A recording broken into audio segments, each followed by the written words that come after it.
आज हम लोग आपके समक्ष कुछ वीडियो इसलिए बनाना पड़ रहा है कि पिछले दिन जो हम लोगों के पास आमरण अनशन के लिए श्रम भवन दुरंडा रांची में जो गए थे, किस समस्या लेकर हम लोग उस विभाग में हम लोग पहुँचे थे, ये आप लोगों को जानकारी कहीं न कहीं सोशल मीडिया के द्वारा, चाहे फेसबुक के मीडिया के द्वारा या यूट्यूब के द्वारा आप लोगों को कुछ जानकारी श्रमिकों को मिला होगा। नहीं जिसको जानकारी मिला होगा कि आमरण अनशन करने गए थे, लेकिन क्या वहाँ विभाग के द्वारा और संघ के पदाधिकारी के बीच में बर्ताव हुआ, इस विषय में कुछ आप लोगों को जानकारी देना चाहता हूँ। आप लोगों को ये सूचित किया जाता है कि हमारा मांग था 8 प्रकार की मांगें थी, जिसमें कि मांग हम लोग श्रम विभाग के पदाधिकारी के समक्ष में हम लोग रखे गए थे। आप लोग जानते हैं कि बहुत हम लोग कष्ट के कारण, दुख श्रमिकों के प्रति रहने के कारण हम लोग धरना और प्रदर्शन करना मजबूरी होता है, क्योंकि पदाधिकारी के बार बार नोटिस देने के बावजूद मेरी समस्या का समाधान नहीं करने के विरुद्ध हम लोग ये कार्य करते हैं। हम अपने हित के लिए नहीं, मजदूर के हित के लिए ही ये सारे कार्यक्रम आयोजन किया जाता है। ये आप लोग भली भांति जानते हैं कि कितने हम लोगों को समस्या होगा रांची जाने में। मजदूर को लेके बूढ़े जवान बच्चे सभी इस आयोजन में सम्मिलित हुए थे। हमारे संघ पदाधिकारी, गोड्डा के संथाल परगना के तमाम पदाधिकारीगण हमारे इस संघ में, इस आयोजन में उपस्थित थे। हमारी मांग थी कि 2016 से मजदूर का पेंशन बकाया भुगतान किया जाए, जो कि इसके बारे में बहुत दिनों से इनको टोल मटोल, चाहे उप शर्मायुक्त दुमका हो, चाहे उच्च अधिकारी के साथ हम लोग बैठक रांची में कर चुके थे, लेकिन उनके संज्ञान लेने के बावजूद साल 2 साल इनको आगे टालते रहा। इसी बीच में हम लोगों ने नोटिस भी 2 बार दिए, बैठक भी किए, लेकिन इसका कोई निर्णय नहीं लिया। इनके विरुद्ध हम लोग अनशन और आमरण पर बैठने के लिए मजबूर हुए। दूसरा, आप जानते हैं कि हमारे श्रम विभाग में एक ऐसा पोर्टल बनाया है जो कि दयनीय है, कोई काम का नहीं है। हम 1 साल से देख रहे हैं कि पदाधिकारी को मेल पर लिखा जाए, चाहे पदाधिकारी के बर्ताव करके इनको मैसेज किया जाए, लेकिन उस पर कोई पुनः विचार नहीं किया जाता है। चाहे टेक्निकल का कमी हो, चाहे टेक्निकल का इशू हो, इसका फंडा में हमको समझ में नहीं आ रहा है, क्योंकि इसमें बार बार हम लोग 2 बार बैठक कर चुके हैं इस मैटर में, लेकिन निर्णय नहीं हुआ, कोई समाधान नहीं हुआ। पोर्टल का समाधान, पोर्टल जिस तरह का कार्य कर रहा है अभी तक उसी तरह कार्य कर रहा है, कोई समस्या का समाधान नहीं हो सका। ये हमारा दूसरा मांग था। तीसरा मांग था मेरा कि जो भी मजदूर का कार्ड हम लोग बना रहे हैं, जिस आईडी पर, उसी आईडी पर नवीकरण का कार्ड हो। नवीकरण का मतलब हुआ कि उस मजदूर का रसीद उसी पर रेनवल का कटा जाए, लेकिन वैसा होता नहीं है, दूसरा आईडी बनाना पड़ता है। इस तरह से हम लोगों को दिमाग से बाहर हो जाता है।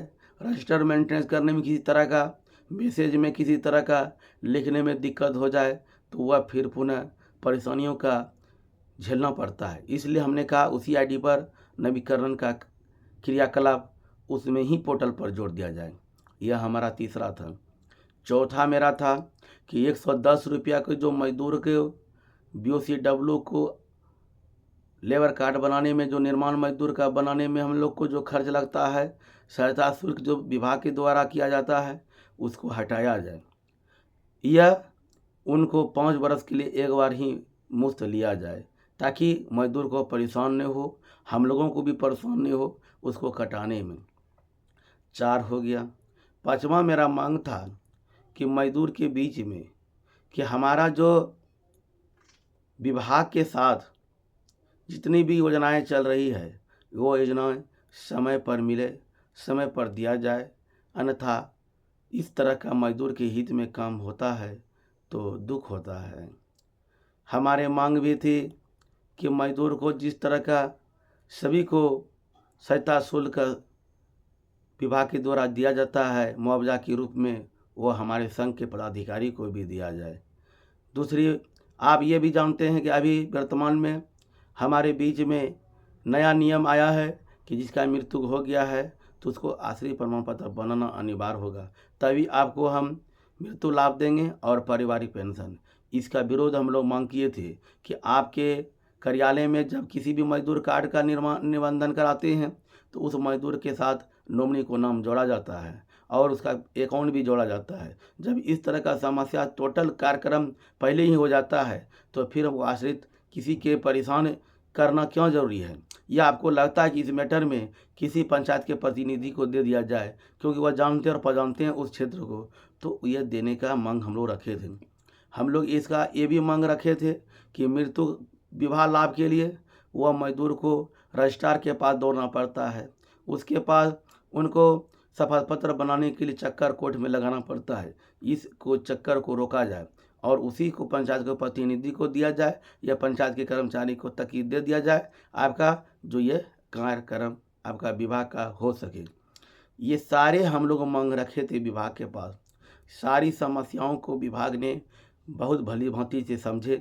हमारे विभाग के जो श्रम विभाग के जो BOCW के जो सचिव हैं उनके साथ बर्ताव हुआ, उन्हीं के साथ हम लोगों का अनशन तोड़ा गया। उन्होंने कहा कि 1 महीना की सारी मांगों को आपको पूर्ण किया जाएगा, सारी एलएस को इनके बारे में लेटर भेज दिया जाएगा और निर्देशित किया जाएगा ताकि आप लोगों के काम पे लंबित नहीं हो।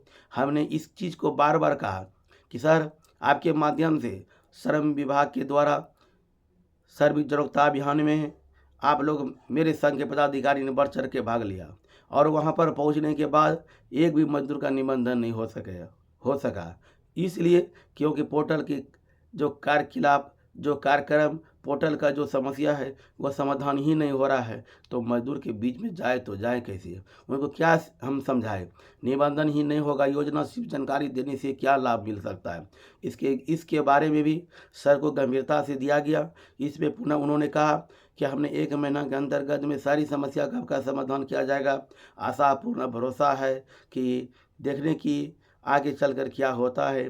सर के निर्देशानुसार पदाधिकारी इनके मान के लिए अनुसार कार्य करता है कि नहीं करता है, उनके बाद ही हम लोगों ने आगे इनके बारे में आप लोगों को बताएंगे। लेकिन यह हम लोग ज़रूर कहेंगे कि मजदूर के प्रति अच्छा बर्ताव हुआ। अच्छे सर ने हम लोगों को इन बारे में संज्ञान में लिया और कहा कि इनका तत्काल आप लोगों की समस्या का समाधान किया जाएगा। इसी आशापूर्ण भरोसा के साथ सभी श्रम मजदूर के जितना तमाम पदाधिकारी उन विभागों के उन पदाधिकारी को आश्वासन का मांग को लेकर हम लोग अनशन तोड़कर पुनः अपने अपने गांव चले गए और सभी मजदूर अपने अपने घर तक पहुंच गए। इसी आशापूर्ण भरोसा से आप लोगों का कार्यक्रम, आप लोगों का जो काम बाकी रह गया, हमको लगता है कि तत्काल 1 महीने अंतर्गत में हो जाएगा। इसीलिए आप लोगों के समक्ष यह सारी समस्या को रखा। इसके लिए सभी संघ की तरफ से सभी श्रमिकों के लिए बार बार धन्यवाद।